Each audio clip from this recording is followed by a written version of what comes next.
Hey everyone. Today I just bought this Harbor Freight electric log splitter. For a while I've been using this Harbor Freight manual log splitter. This one's supposed to have 10 tons of pressure. Sometimes it's hard to do it, but that's just because the log is stubborn and hard.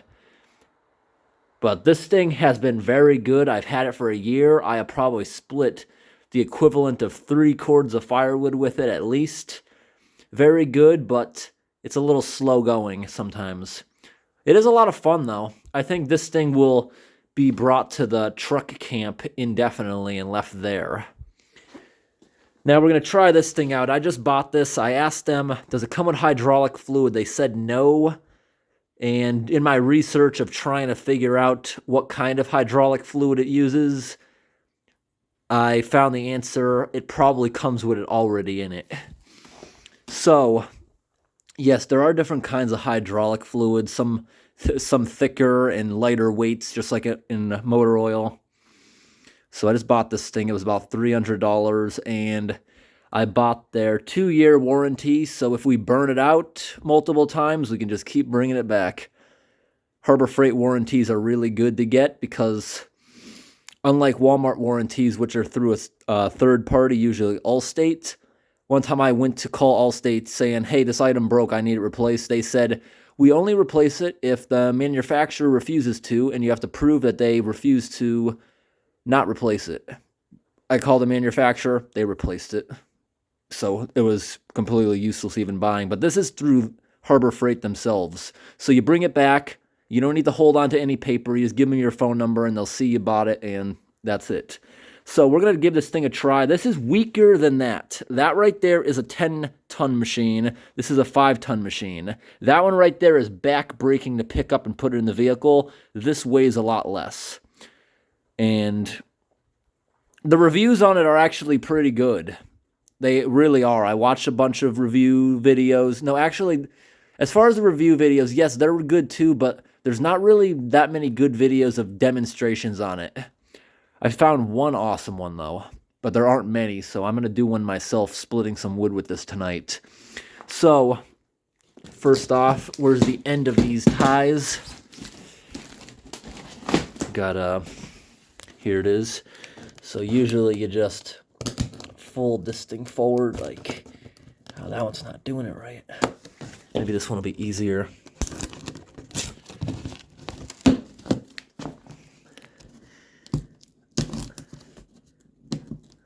What am I doing wrong, guys? Usually you can just, I'm just gonna cut it. You know what? I've seen it before in people's comment sections. They make fun of people who cut these with scissors because you're supposed to be able to break it. I don't know what's wrong this time. So, this product, it's got like no information really on the box. You see that? Barely any information. You know, today I also went to Home Depot before Harbor Freight because I was seeing if they had maybe a better one, maybe a more powerful one. They don't sell them in the store, but you can get them online. But I'm going to give this thing a try. It's cheap, and supposedly it lasts a while. Because of its price, even if I can process firewood for like 2 years, it's worth the price to me. And if it breaks within 2 years, they'll replace it. So it's still worth it to me. And if I have any issues with it, once the warranty wears out, I just won't buy it again. Also, today at Harbor Freight, they have these pairs of safety glasses. They're only $1. Bought a whole bunch of safety glasses because my biggest problem is I don't usually wear safety glasses sometimes because I either A, can't find one, or B, they're super scratched up. Now I have no excuse to not be safe.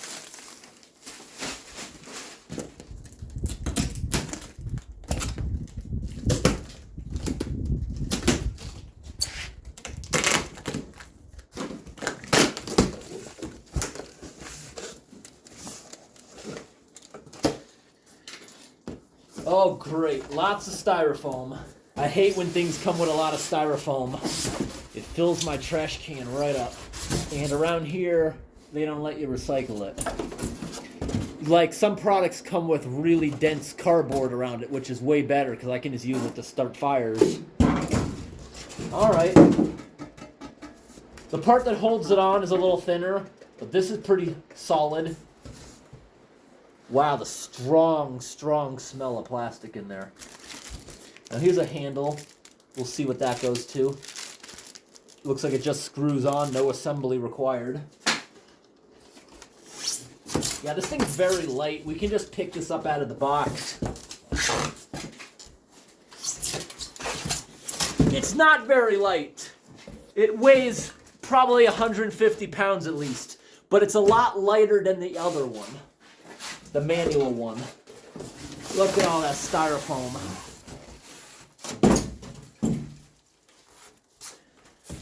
In this box, I'm gonna go ahead and remove these staples, and this can be used as kindling with more fires. Although, I don't really need that much kindling because my wood stove in the house has not been shut off in like 10 weeks.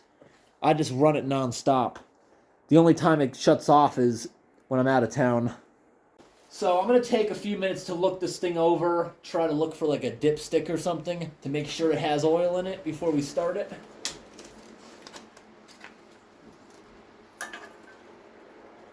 Alright, so look at this right here.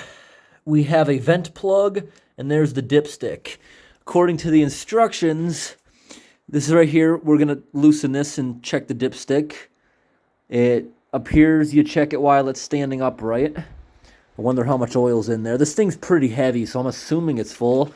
This right here is the vent. It says you're supposed to open it while using it, and then you shut it when it's not in use.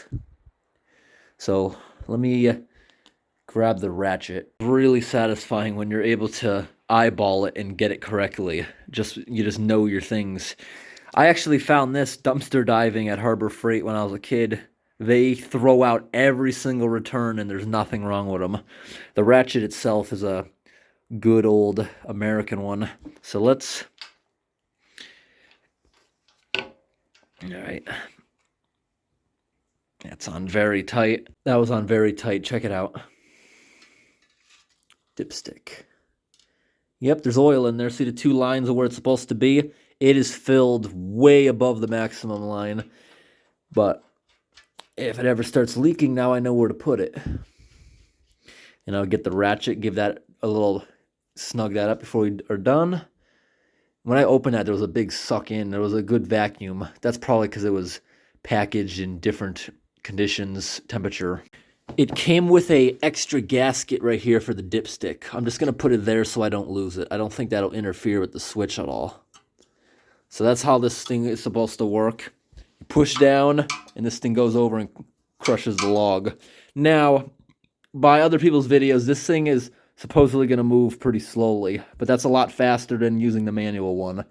Now, if we were to get one like the gas ones they sell at Tractor Supply or something, someday maybe I'll get one of those, but I currently don't have a vehicle that can pull a trailer, and they're also like $1,800, and I'm not willing to spend that kind of money at the moment. So, pretty good. Now, you may say that's not a big gap there. Well, anything that doesn't fit in there is not going to fit in my stove, so it doesn't matter. Alright, I have not started it yet. I don't know how loud this thing's going to be, if it's going to scare me or not, but it says here, two-handed operation. Press and hold power switch with one hand. Oh, so is this thing not going to stay on like a real one? Seriously? Let's see how loud this thing is.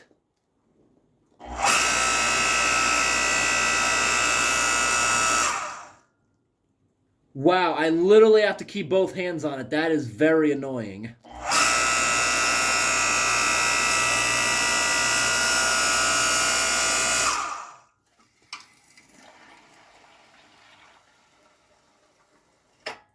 Well, it's better than the manual one if it works properly. Let's go get some logs. I don't think I have any dry ones, but that doesn't really matter. Alright, I just went and grabbed a log. Yeah, that two-step thing right there, I really hate that. It's just trying to dumb people down so they don't stick their hand in there or something. Alright. I got a log here. It's got some snow on it, but it shouldn't matter. There we go. And we'll see how this thing works. So this is like a 14-inch diameter log. This thing said, it says on the box it does 10-inch diameter logs. It doesn't say up to, it says it does them. So let's give it a shot.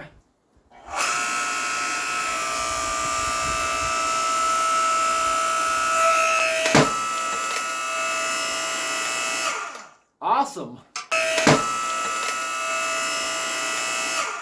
Awesome. It didn't hesitate at all on that giant log. All right.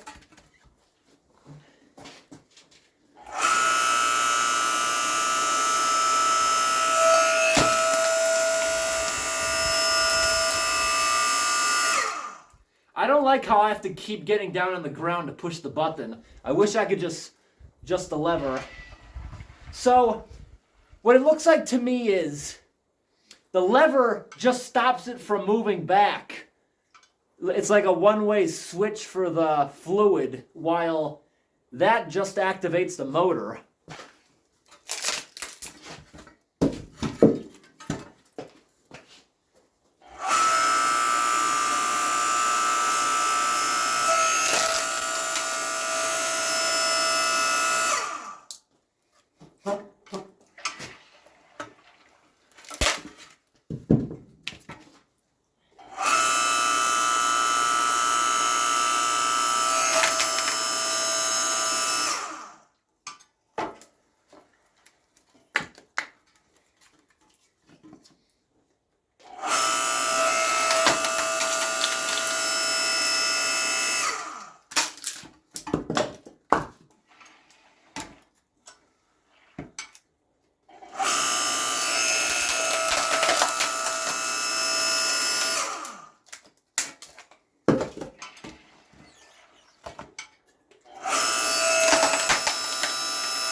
I'm learning.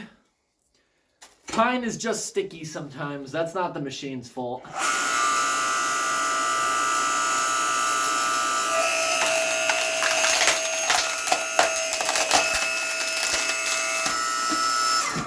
Yeah, you better have safety glasses with this one since it makes you be so close to it, while that other one, you're standing up way behind it. I think it's kind of dangerous how this one makes you be so close to it with your face, because a log could explode with splinters.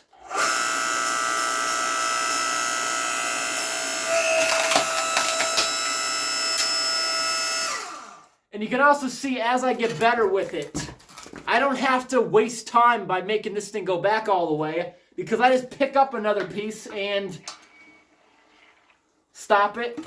Doesn't have to go back all the way. It saves you like 10 seconds on the next run. See that? Sometimes they can split pretty violently and throw little things. See how close I have to be to operate it? While the manual one, I'd be standing up behind it going, well, it's working perfect now, and this was just basically an unboxing video and setup video. And after like a month of operation, after I split a whole bunch, like I have a pile outside right now. It's probably 2 cords worth of nice seasoned logs. They're about 3 years old. This stuff here you see me splitting, I cut this tree down 3 years ago. So it's nice and dry, except for the snow on it. I plan on this upcoming weekend, I'm going to split 2 entire cords of it, put it under a tarp so it can dry, and I'm probably going to end up burning it this season. This season is my first year ever using a wood stove, so keep in mind, I'm learning from my experiences. The majority of my firewood is not covered outside. So it comes in the house, goes through a few-day drying process before burning it. Next year, I'm going to have it all pre-split and covered underneath tarps up on pallets. I'm learning as I go along. Right now, I just have stacks. I have 2 stacks in the yard. Well, one of them is still the size of a car. The other one is just about depleted. Most of the logs on the bottom are frozen to the ground. Even if I get the sledgehammer and bang them, they rip up like 2 inches of dirt with them. So I can split it, burn the top half, but the other half, I can't burn it until it thaws enough for the dirt to fall off it. And I'm definitely not thawing that in the house. It's going to make a mess. I do have a whole bunch of pallets though. So next year I'm going to pre-split it, get it all up off the ground, and who knows, maybe I'll even build a little log shed with, no, not a log shed, a little lean-to. Lean-to is cheap to build. I'm going to grab 2 4x4 poles, concrete them in the ground, have 1 carrying beam, probably a 2x8, with a bunch of 2x4s from that, with brackets, going up to the house with a little metal roof. Then I can just stack everything in it behind the house. That's what I'm thinking about doing. Well, I gotta say, so far, I'm not disappointed with the purchase. It's gonna make things a lot easier. And I've never used an electric log splitter or even a gas log splitter. You guys tell me, do they have this safety stuff? The newer ones, I'm assuming, probably do. The only way I'd say to get around that is, I got a good idea, guys. Yeah, I just got a great idea. You know what I might do when my legs start getting tired from doing this? I might take apart this thing's little electrical box. I might move the switch right here so I can just, that'd be way more simple. I hope today's video is interesting, everyone. Thanks for watching and have a great day.